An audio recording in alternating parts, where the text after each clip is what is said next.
Kristo akuzwe abavandimwe kandi pasika nziza tuba turacyayikomeje n'icyumweru cyiza cyo impuhwe z'Imana n'impuhwe z'Imana guhera mu mwaka w'ibihumbi bibiri igihe bagiraga mutagatifu Faustina nyine umutagatifu Papa Yohani Pawulo wa kabiri nawe mutagatifu ubu ngubu yatwibwiye ko icyumweru gikurikira umunsi mukuru wa pasika kizaba icyumweru cy'impuhwe z'Imana.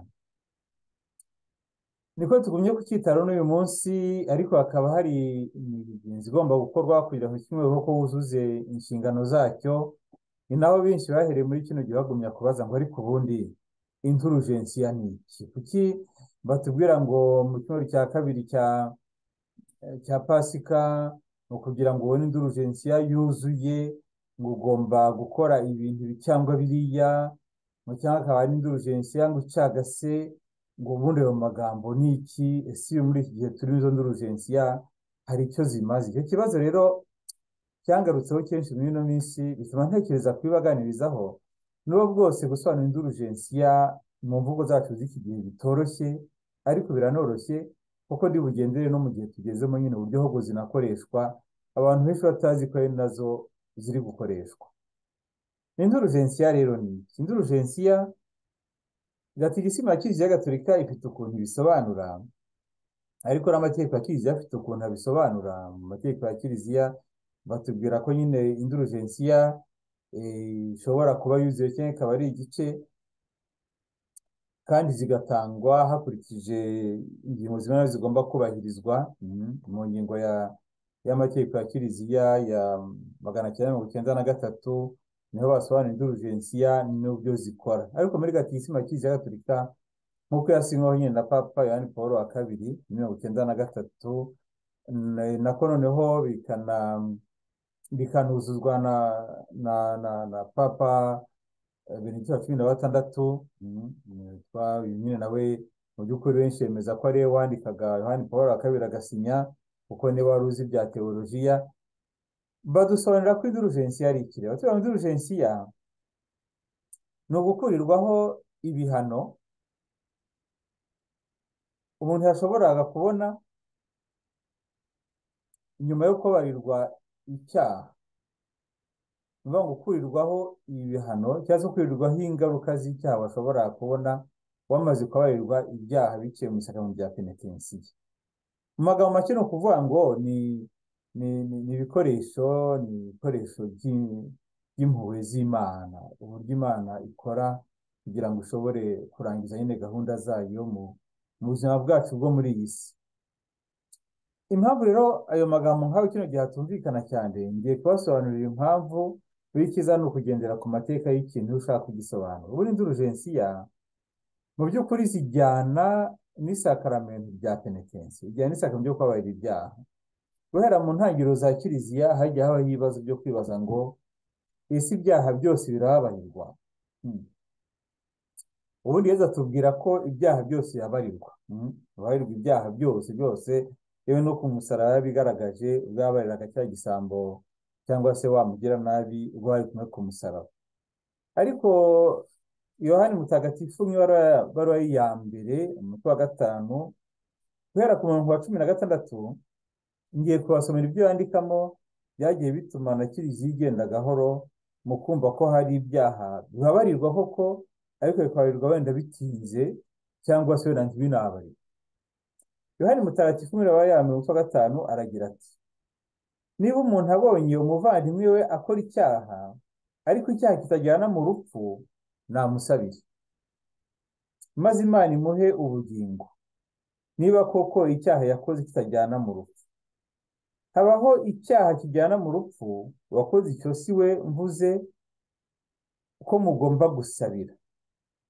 Ubugome bwose ni icyaha, ariko icyaha kibonetse cyose ntikijyana mu rupfu. Tuzi ko umuntu wese wabyawe n'Imana atongera gucumura ukundi, ahubwo umwana w'Imana aramurinda maze Sekibi ntamugireho ububasha. Tuzi ko turi ab'Imana, naho isi yose ikagengwa na Sekibi. Tuzi kandi ko umwana w'Imana yaje akaduha ubushishozi kugira ngo tumenye nyir'ukuri, turi muri nyir'ukuri tubikesha umwana we Yezu Kristo, niwe nyir'ukuri, akaba Imana n'ubugingo buhoraho. Twana twanjye mwirinde ibigirwamana. Iya mbere nyine ya Yohana umutwe wa 5 cyangwa kugeza kuri 21. Haratubwira rero ngo hari ibyaha bijyana mu rupfu, bakoze ibyo byaha nta n'impamvu yo kubasabira, biba byarangiye. Mu ntangiriro za Kiliziya mbere nyine twinjire muri ayo mateka kuko ni ingenzi kubyumva. Mu ntangiriro za Kiliziya bagumye kumva ko umaze kubatizwa adashobora kongera gucumura. Nyamara wajya kure ukabona uwabatijwe yongeye gukora ibyaha ndetse agakora n'ibirenze n'umupagani adashobora gukora. Noneho hakaba n'ubwo bavuga bati ibyaha hari ibitabarirwa, bagatangira bakanashyiraho gahunda ni ibihe. Hakunda kuzamo ibyaha by'ubuhakanyi, ibyaha byo kwica ku buryo bwose, kubera gukuramo inda kugeza ku kwica umwana n'ibindi cyangwa umuntu mukuru. Noneho hakazamo n'ibivuga bati nabyo bishobora kubabarirwa hubahirijwe gahunda izi na ziriya. Murabizi rero ubwo igihe penetensiya yabaga mu ruhame, umuntu akavuga ibi yakoze, noneho uko abantu bakaba ryo rimugenera icyo akwiye, byaje guteza ibyago byinshi kuruta ibyiza muri Kiliziya, kuko urumva abantu benshi ntabwo bari bakihana, ahubwo bahitagamo nyine kwibera mu cyaha. Noneho hagahitamo kuvuga ati kugira ngo wenda cyangwa acika mu ikoraniro, cyangwa se basakumva nyine ko ibyo yakoze nta kundi, we yatangiye umuriro utazima akiheba, bikaba byanabiramo no kwiyahura nyine nka biriya bya Yuda.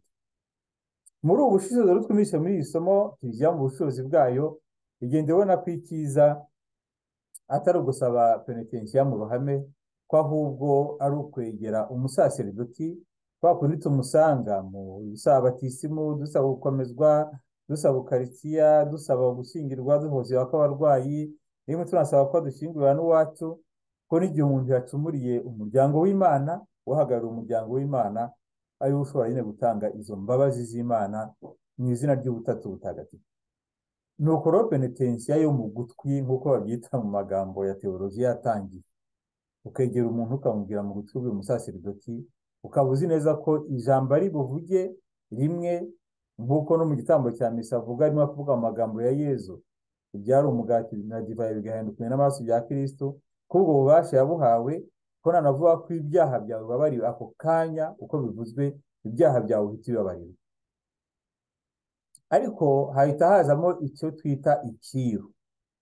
Ikiru rero hadutse abamonaki cyangwa se abamisiyonari baturutse mu gihugu cya Irilande, nibo bazanye ibyo byaje kwitwa ngo ibyiru biri ku mibare, ngo repene tarifiye, bagashyira ku mibare, bakavuga bati niba umuntu yakoze iki n'iki, ni urugero, niba umuntu yibye azasubiza ibyo yibye, ariko ntibigarukire aho ngaho, azakore n'igisibo cy'iminsi 120. Ni ukuvuga ngo gusiba iminsi 120. Amabwiriza cyari kirimo nuko wabikoraga wenyine ubwawe, ariko n'ubikoze uri mu muryango bakabona usibye iminsi 120, bavuga turiya muntu yakoze icyaha kiremereye, noneho bikaba ari ibintu nyine bijya kuba nk'aho bigenda n'ubundi birushaho gusebya.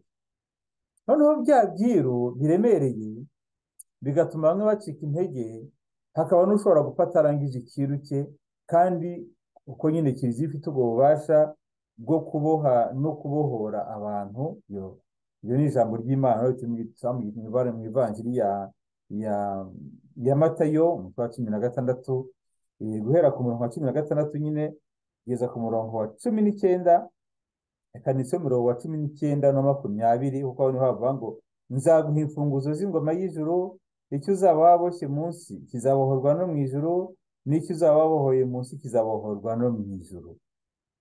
Iryo ni ijambo rero Yezu yabwiye Petero, rikabwirwa n'umusimbura Petero, ni ukuvuga Papa, ko ari noneho bikavaho na Kiliziya yose. Kiliziya ifite ubwo bubasha bita ububasha bw'imfunguzo, kuboha no kubohora. Naho rero bagenderaga noneho mu kwemera iyo babariye icyaha cyawe, amagambo yo kubabarira icyaha mu izina rya Kiliziya mu butatu butagatifu, ubwo byaha byose babishizeho. Ariko niba utayibabariwe nyine ibyaha byawe byose urabigumana, kuko nyine Yezu n'utubwira to muzababarira ibyaha byose abibabariwe, utazayabarirwa ibyaha bye nyine ubwo ngubwo azabigumana. Ni ukuvuga ngo tumye kumva ko indulgensiya zijyana n'icyo kintu cyitwa imbabazi z'Imana, kubabarira Imana, kubabarirwa n'Imana ariko biciye muri kiliziya. Ubwo rero icyakurikiyeho ndagera nihuta, haje kubaho kuvuga ngo noneho ko tubona si ibihano biremereye twumve za ndulgensiya rero, ko tubona ibi bihano birenze, nta buryo bwo koroshya ibi bihano ku buryo umuntu kuko ikintu kirimo ni ukuvuga ngo hari ukubabarirwa ibyaha byawe bikarangira, ariko hari ikintu ugomba gukora. Muri iki gihe turimo birumvikana neza kurushaho, ndi buhagere. Reka mbanze mbaho urugero rwerekana ukuntu hari icyaha hakaba n'ingaruka zacyo, kabone n'ubwo aba arabariwe ku buryo bw'isakaramento muri penetensiya, ariko hashobora kubaho ingaruka z'icyaha wenda zitari mu ko wabipanze, ariko nazo zigashobora kubaho. Muti gute rero? Dufate nk'urugero. Urugero ni penetensiya yatanzwe na mutagatifu Filiponeri. Filiponeri yari umusaseridoti wo mu mujyi wa Roma, akaba ari umutagatifu wita ko yakundaga gusetsa, umutagatifu w'ibyishimo, hari akagira n'ibintu bisa nk'ibishimisha mu buryo yakosoraga abantu. Umugabo araza kumusaba penetensiya, aravuga ati giye rwose nk'uko mbona ngira amagambo menshi, nkavuga yewe na nyamuvuga ikazazamo. Noneho ubwo n'umugore w'uwo mugabo nawe yica ibyaha nk'ibyo ngibyo, avuga ati aba bantu bagomba kuba gusebanya ariyo gahunda yabo. Arabwira ati Imana ikabara ibyaha byawe rwose, ariko noneho genda uyu mugoroba ndi burya inkoko, njye mu isoko ugura inkoko uyinzanire, ariko mu nzira ugenda ujye ukuramo amababa yose, ukuraho abujugunya mu muhanda kugeza ubwo uri bungereho inkoko yashizeho amababa yose. Umugabo n'umugore bajya mu isoko barabikora, bazana inkoko, bayimugejeje hari abashima, aravuga ati murakoze cyane rwose, ubu ngubu n'ikiru cyanyu murakirangije, ariko ndagira ngo ikiru mukirangize neza, nimusubireyo muce mu nzira aho mwateye amashara yose, muyatoragure, noneho muyanzanire, nimumara kuyanzanira nibwo muzamurangije ikiru cyanyu cyose. Aho mugabo ati ntabwo bishoboka se bite ko amababa aho twagiye duca mu nzira tukayajugunya, uyu muyaga wayatwaye uyakwiza isi yose. Ati niko bimeze rero, ya magambo mwavuze mwayo mugenda muvuga nk'uwo musabye penetensiya koko Imana irababariye, ariko se mutekereza ko nabumvise amagambo cyangwa abo mwayavuzeho nabo bemera ko mwamaze kubabarirwa?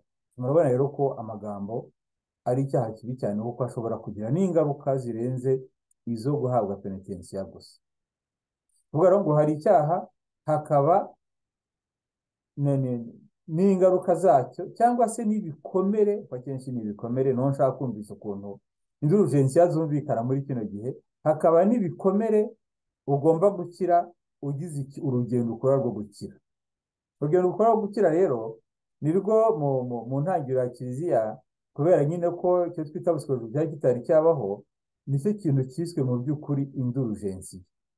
Indulgensiya biva mu kilatini indulgere, indulgere bikavuga remise cyangwa se gukurirwaho, bivuga ngo ni ugukurirwaho mu by'ukuri ingaruka. Aho ngaho niho ijambo ryabaye ryiza, gukurirwaho n'ingaruka z'icyaha twakoze, gukurirwaho n'ingaruka z'ibyo byaha ku buryo bikorewe imbere y'Imana, ku buryo bikozwe n'Imana imbere y'Imana.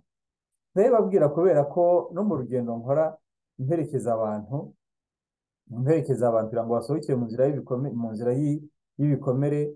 Abantu benshi baba barasiye penetensiya, barashyize n'ibyaha rwose, ku buryo bw'imbabazi z'Imana barazihawe, ariko umuntu agumya kukubwira ati icyaha narakishije, ariko mba numva ashaka kugisubiramo kuko numva kikinkomanga ku mutima. Ku buryo bw'isakaramento ry'Imana, kuba warabwiye ngo ubabarire ibyaha byawe ku izina ry'Imana Data, Mwana na Roho Mutagatifu, izo mbabazi z'Imana barazihawe. None se ko numva ngifite umutwaro, ubivuze neza, imbere y'Imana harabariwe ko Imana ntabwo ishobora kureba ibyo yamaze kubabarira byarangiye, ariko noneho igisigaye ni urugendo ugomba gukora wowe kugira ngo n'iyo mitwaro usigaranye nayo iveho. Urwo rugendo rero ni rwitwa indulgensiya. Urwo rugendo ugomba gukora wowe imbere y'Imana kugira ngo imitwaro yawe iveho. Ndababwira kubera ko ushobora gukora urwo rugendo ku buryo busanzwe ukabona bitazashyira.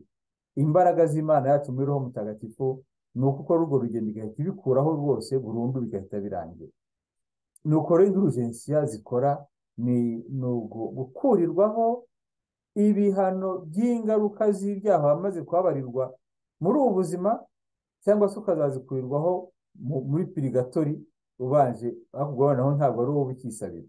kuko indulgensiya mu murongo wa kiliziya ushobora kuzisabira wowe ubwawe, ushobora no kuzisabira roho z'abapfuye, ariko ntushobora kuzisabira abazima. Birumvikana nyine, umuntu muzima se wazimusabira ute? kandi urugendo rwo gukira ari buri wese ugomba kurwikorera. urugendo rwo gukira buri wese ni ugomba kurwikorera, ntabwo ushobora kurukorera undi muntu, kubera ko ntabwo ushobora kumusimbura. muri make ubwo naho ngaho biganisha mu ndulgensiya. ushobora wo kurwikorera wowe ubwawe, ukavuga uti yewe nkurikije ukuntu niyumva. mfate nk'urugero, Zakewusi ahuye na Yezu, aramubwira ati uyu munsi ndataha iwawe. we ku mugaragaro mu bantu bose bumva aravuga ati yewe naribye, yewe nagize narasahuye, icyo akora ibyo ntunze ngiye gutanga icya kabiri cyawe. niba hari uzavuga ko namugiye nabi, nzamukubira kane ibyo nagomba kumuha. kuri Yezu uwo muntu yari yamaze gukirana ababarira, ariko ari kumva hari ikintu agomba gukora. ashobora kutarangiza cya kintu, ubyumva nyine, ntabwo wibye, ntabwo washoboye ushobora kumenya abo wibye bose. aho rero hagiye kuza indulgensiya ku bundi buryo. indulgensiya ziza kuvuga ngo wowe hari ukuntu wibye, ntabwo ushobora kubona uko usubiza abantu bose wibye, ariko noneho hari ukuntu ushobora gufata mu byo wibye, ukaba ushobora kubitangaho ituro muri kiliziya, ukaba ushobora kubifashamo abakene, ukaba ushobora kugira noneho ushobora gukira ku buryo bwa roho, ugakora n'urugendo rutagatifu cyangwa se ruriya.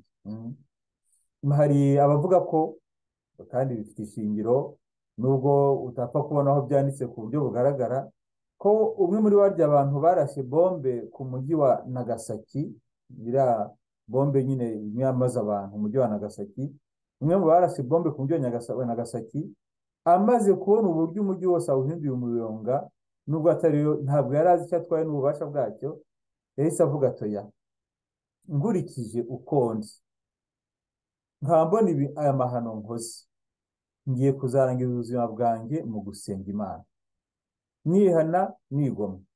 aragenda ngo yinjira mu bigo bimwe biriya bita muri za ceritoze mu bamonaki badasohoka, abariho baje kuvuga ko yapfuye, ko ariho yabaga ari uko amaze gupfa. nta muntu n'umwe wari uzi aho yagiye kuba, keretse nyine uwari wamwakiriye.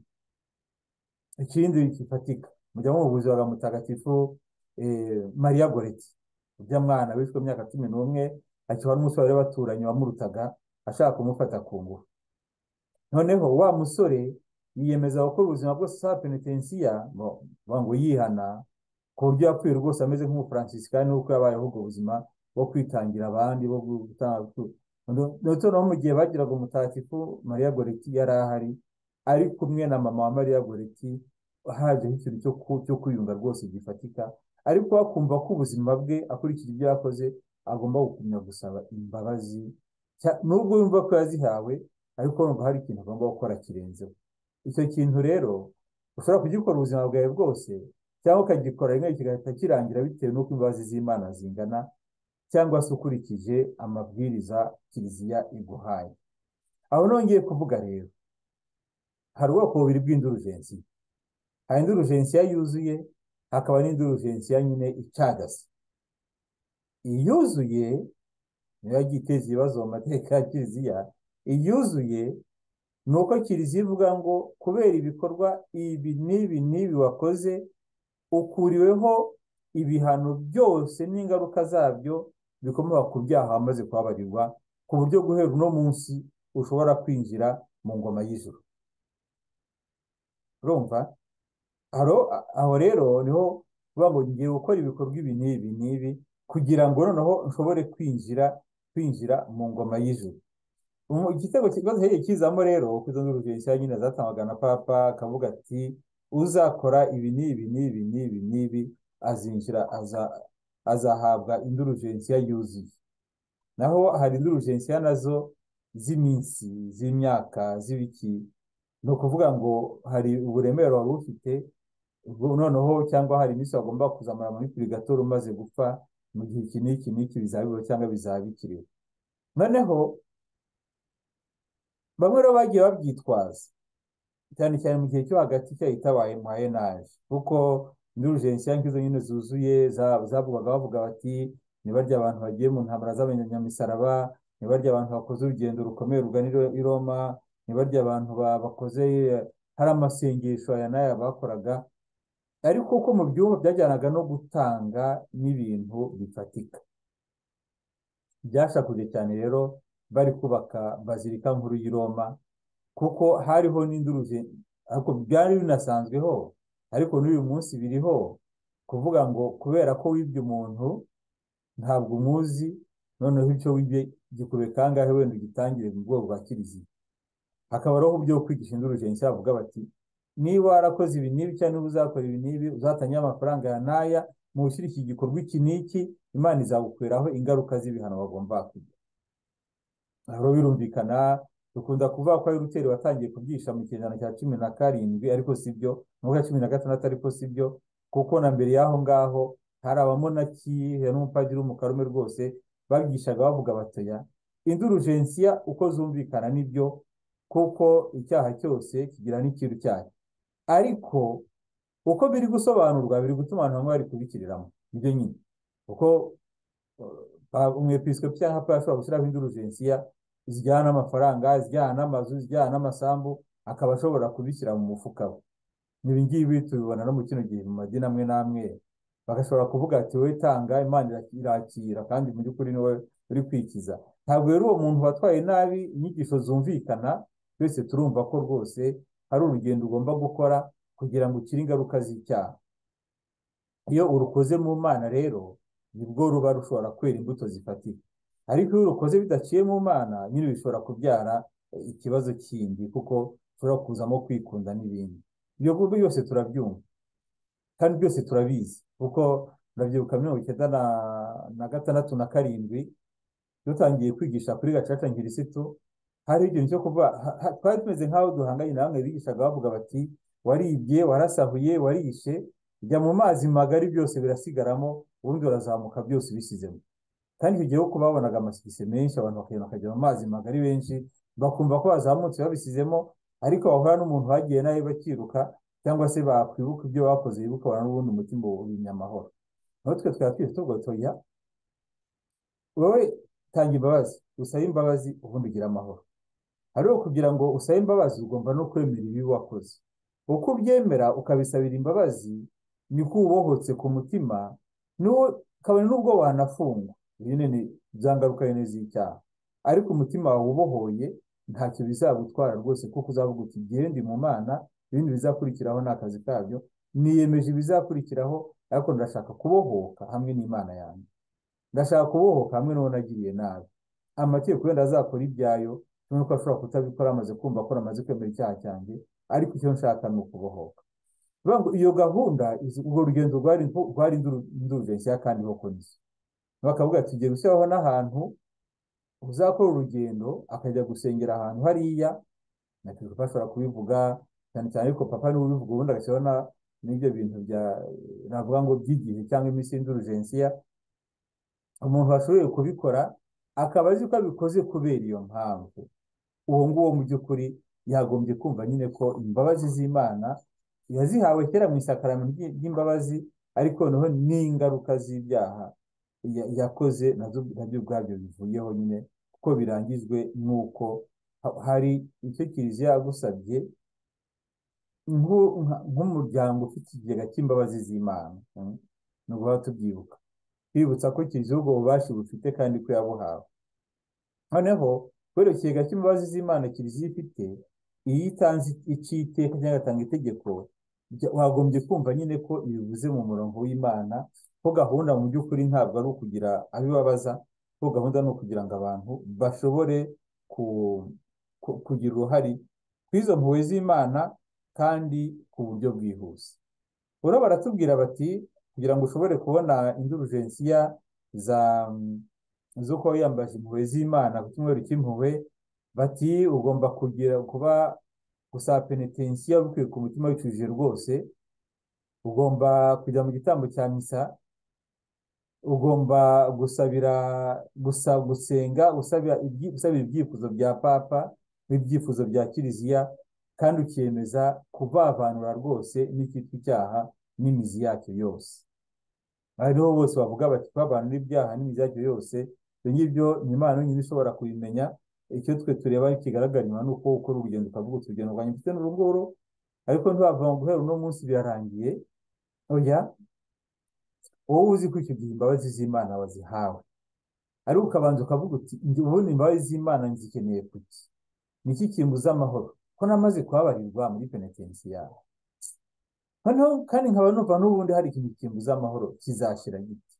Ugakora gahunda rero mu kwemera ko Imana yacu ari Imana igira impuhwe, kubera ko wagurutse ukabyiyemeza, ukaba ugiye gukora urwo rugendo. Rero ngo uburyo bwo kubona izo ndurugенsiya yuzuye zimwe na zimwe, hari lisite ndende, ariko hari bimwe na bimwe nshobora kubabwira ubu ngubu. Hari gufata umwanya wo gushengerera nyuma ya biriya amaze kuvuga, gusaba penetensiya, kujya mu gitambo cya misa, gusabira ibitekerezo, ibyifuzo bya hapa cyangwa se bya kiliziya. Aho ushobora nayo kwiha indi gahunda ukavuga uti ntabwo bihagije, ngiye kongeraho tuvuge kuvuga rozari, tuvuge gukora umwanya wo gushengerera, tuvuge kujya mu nzira y'umusaraba, tuvuge gusoma ijambo ry'Imana buri munsi. Ufite iyo gahunda yo kugira ngo ugende rigukiza ari kubohora. Hari ukujya mu misa yo guhabwa ukarisitiya, guhabwa ubusaserdoti. Hari uguhabwa umugisha w'umusaserdoti wa mbere, ukavuga uti ngiye gusaba umugisha w'umusaserdoti wa mbere kugira ngo noneho iyi mitwaro nari nsigaranye kubwo umugisha mpawe iveho. Umugisha w'umwepiskopi by'umwihariko umugisha wa papa, naho utamwegereye ukawufatira kure. Hari rero kwa kundi batanu mutagatifu twagiye guha icyubahiro umusaraba mutagatifu wa Yezu. Noneho ibyo byose ni uburyo ushobora gukoresha kugira ngo wumve ko umutima wawe ubohotse burundu, ku buryo uwo munsi uramutse uhamagawe wajya mu ijuru. Nicyo bita nyine indulgensiya yuzuye. Ariko habaho n'izo zindi nyine zo kugabanya, ukumva n'ubundi ibyaha byawe warabibabariwe, ari ukumva ugifite iyo mitwaro. Navuga rero ko mu gusoza ndi bubabwire uko njyewe mbyumva, nababwira nk'umuteolojiye, ariko mbibabwire kandi nk'ubusipologe umenyereye guherekeza abantu. Indulgensiya nageze ahantu nyumva kuri ubu buryo. Numvise ko ari ugukurirwaho ibikomere bikomoka ku byaha twakoze twababariwe, ariko tukabikurirwaho n'Imana ari uko twiyemeje gutangira urugendo rwo gukira. Imana ikaba ishobora kubigukuriraho kanya bitewe n'uko nyine wowe wemera ko Imana ishobora kubikora, cyangwa se ikaba ishobora kugenda iguherekeza gahoro gahoro kugeza ibyo bikomere byose birangiriye. Ndabivuga kubera ko hariho abantu, uriya psikologe nyakuri ni Roho Mutagatifu. Roho Mutagatifu niwe navuga nti niwe mujyanama wa roho ukomeye, kuko abandi bazagufasha bakubwira bati ibyo bintu ugomba gukora n'ibi ngibi, ni ukuvuga ibyakubabaje, ni ukuvuga ibyo wakorewe, ni ukuvuga ibyo wakoze, noneho ukagira umwanya wo kubabazwa nabyo, ukagira utwo wakora urugendo, ariko wajya kubukora biragenda bigarukirana. Icyiza cy'Imana yacu iyo ubikoze mu isengesho bwa Roho Mutagatifu, Imana ishobora kugukiza ako kanya na bya bindi byose biremera abandi ukumva bibivuyeho, ugashobora kugira izo mbaraga n'ubutwari bwo kubabarira, imbaraga n'ubutwari bwo kumva ko wababariwe, ariko ukanumva ko nta n'ingaruka na nto z'ibyo wakoze zikikuriho, kubera ko nyine Imana yacu ari Imana y'inyempuhwe. Ibyo bivuze kubera ko ntabwo tujya dukora nk'urugendo, cyane cyane ubwira nk'abantu bagiye bakuramo amada, uvuga ati nakuyemo inda, nasize penetensiya, ariko n'uyu munsi numva ngewe rwose nk'ibitwara. Hari urugendo ugomba gukora. Urugendo ugomba gukora ni ukumenya ko uwo mwana nk'umutagatifu koko ntiwamuhawe n'ububasha n'umwanya wo gucumura, ni ukuvuga ngo wamubujije n'umwanya wo kugira ikibi yakora. Noneho ubwo ari uko bimeze rero, wowe banza umusabe imbabazi, kuko ariho ni roho y'Imana, roho ariho. Niba ariho ari mu ikuzo ry'Imana, icyo yifuza ni uko nawe uzamusanga aho ngaho ari. Noneho ubwo ari uko bimeze rero, we mwakire mu muryango wawe, ubwira uti mwana wanjye nguhaye n'izina yewe. Kenshi tubashakira n'amazina yandi y'imberabyombi, uvuga ukitwa Michel, wari umukirisitu, cyangwa Andereya, bavuga Andereya w'umugore n'umugabo, Daniyeli babaho umugore, amazina nk'ayo ngayo cyane cyane iyo wari utaramenya nk'igitsina cy'uwo mwana, noneho ukamukoresha urwo rugendo mu isengesho bivuga ngo imbere y'Imana. Indurugensiya bitangirwa imbere y'Imana, zigatangirwa muri adorasiyo, uri gushengerera, hanyuma kumukoresha urwo rugendo mu isengesho. Umwana mwakiriye umuryango, amusabye imbabazi, amuhaye izina, agiye kujya mbega avuga ati mu mutima avuga ati mfite abana 4, nubwo wenda abagaragara ari 3 kuko uzi ko ufite 4. Noneho iyo amaze gukora urwo rugendo mu isengesho ukamusabira, muri rusange ibyo byose bisigara aho ngaho, ahubwo sigara avuga ati n'igikomeye kizaravuga ati Imana ishimwe ko yanatoye kwakira umwana wanjye, ni uwanjye ubu ngubu turi kumwe, bigatuma bya bikomere bya kera byose bishira. Abenshi baza bakubwira bati wa muti urakora ntabwo ari umuti, ni uko Imana nyine ifite ukuntu ikuraho icyaha, igakuraho n'ingaruka zacyo, igakiza nyine umuntu wese burundu. Hari ubwo uhura n'abantu bishe abandi, kubwira ati ngewe wenda nari mu kazi, cyangwa wenda bari bambeshye, cyangwa wenda yanashyushye umutwe. Urabona hariho abantu nyine ntabwo mbitindaho cyane, abicanyi bo bari mu buryo bwinshi, ariko nta mpamvu n'ibaho yo kwica undi muntu, nta n'imwe, kuko nta n'intambara y'ukuri ibaho. Niyo mpamvu akenshi ujya kubona ukabona nk'abagira ibintu by'ubwicanyi, nyuma akuyemo ikintu kihamuka cyo gusara, cyo kujya mu bintu by'ibiyobyabwenge n'ibindi byinshi, kubera ko bari kuvuga ati none se kuwibye inka ashobora kugura inka akayisubiza umuntu, cyangwa akabona amafaranga uwishe umuntu we abigenza ati, nawe rero umukoresha ibintu nk'urwo ngurwo, agira ubwo yumva rwose ko ari umuvandimwe wa wundi mu mbaraga z'Imana. Yatarakora urwo rugendo akenshi ntabwo aryama ntasinzire, ko akenshi ababikora bikora mu bwenge butwe bushyushye, cyangwa kuva ko ari mu kazi, ariko bikarangira kenshi bimubyaye ibindi bibazo, ba bandi bamwoheje batashobora no kumutwaza. Kuko uwoheje umuntu wajye kwica undi n'uwafashe icyuma cyica, uwafashe cya cyuma niwe wa wundi wamwoheje ashobora kuvuga ati nari mu ntambara, nari mu rugamba, nari mu biti byose, nawe umutima wumuciye urubanza. Ariko cyane cyane wabonye umuntu nk'uko umushyiramo burya niwe wumva avuga ati koko naratinyutse. Abo nabo rero ugira ukuntu ujyana nabo ukabakoresha urundi rugendo, noneho wabikora mu kwemera, ukabona wa muntu rwose ageze ahantu akumva umutima we koko umuhaye amahoro. Ibikorwa bindi asigara akora abikora wenda avuga ati nageze kwa ariko narababariye, nageze kwa ariko nakize n'ibikomere. Rero n'urugendo nzuma muri kino gihe nzumva ko ari inzira uburyo twahawe imbere y'Imana bwo gushobora kubabarirwa ibikomere by'ibyaha twababariwe, nabyo bigakira rwose, hagasigara inkovu gusa, kubera ko twabizanye imbere y'Imana. Ni muri uwo murongo rongeye numva nyine bamuri mu bakiriziya urakomeza no kubwira abantu impuhwe z'Imana zihoraho, ariko nka kiriziya dufite n'ikigega cy'izo mpuhwe z'Imana. Niho numvira kandi ko umurimo w'umuntu nawo ukomeza, wo kuvuga ngo niba ngiye naragize nabi, ni gute narababariwe n'ibyo mu isanga bya penetensiya, ariko ko numva munyakubirwaha ni gute byakira. Nibwo rwa rugendo rw'indurugensi yari ugiye gukora, urugendo rw'indurugensi, urugendo rwo kureba ukuntu bigorana n'Imana, bikigorana n'abantu, ugakora urugendo rutagatifu ufite icyo gitekerezo bati ngiye kuva ahangaha ngende ngikibeho, gahunda mfite nuko ibikomere byanjye byose bikirira mu nzira ngenda. Ibyo birashoboka. Ngiye kuva ahangaha ngende ngi Roma, nsomo ubutaga ku ngoro ya Petero mutagatifu, kugira ngo ibi n'ibi n'ibi bisigara aho ngaho. Urumva hari ibikorwa uri gukora, ariko noneho nyine akenshi nyine ushobora no kuvuga uti ngiye kwica n'ikindi kintu, hari ibintu ngomba gutanga, wafasha abakene, wagira inkunga utanga muri kiliziya, wasaba misa nyinshi zishobora gusabira roho zo mu purigatori. Ibyo byose biri umurongo uvuga ngo hari indurugensiya ngiye guhabwa, kandi noneho iyo ubyumvise neza nibwo wumva ko ari ibintu by'ingenzi. Ni ingenzi cyane kuko niwe bikiza mbere na mbere, bikaba bishobora no gukiza uwawe wagiye utakiri muri ubu buzima, niba yarapfuye atarashobora kwigorora n'Imana. Natangira mbabwira ko urugendo rw'indurugensiya ari urugendo, ari ibintu bitoroshye guhita umuntu asobanura, ariko nagira ngo mu gusoza mbabwire amagambo Yezu ubwo yabwiye Mutagatifu Faustina muri za 37, ubwo nyine yamuhishuriraga ya noveni turi gukoresha muri kino gihe.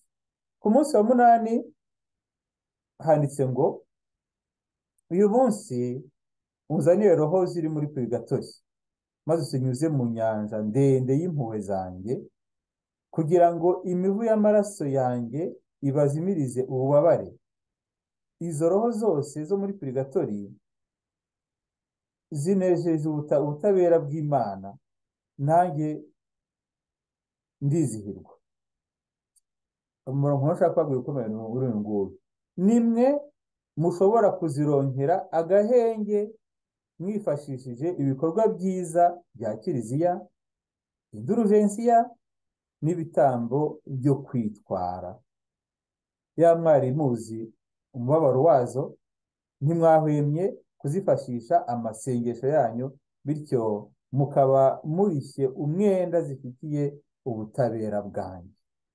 Ayo magambo ya nyuma nsorejeho asobanura rwose indurugensiya icyo ari cyo, cyane cyane iyo dusabira abacu bapfuye. Mboneyeho kubifuriza umunsi mwiza w'impuhwe z'Imana, mboneyeho kubifuriza umunsi mwiza wo kumenya gusenga, turushaho gusobanukirwa kuko hari ibyo udashobora kumvisha ubwenge bwawe, ariho kubw'isengesho ugashobora kumva ibirenze. Imana yibaho umugisha, ku izina ry'Imana Data na Mwana na Roho Mutagatifu, amen. Uwazagira ikibazo yacyandika munsi y'iyi nyigisho, noneho ngashobora gutanga ibisubizo, ariko n'abandi bashobora kungura inyigisho ntanze, cyane cyane abahanga muri teolojiya, bakagira icyo bongera ku bisobanuro natanze. Imana ibaha umugisha.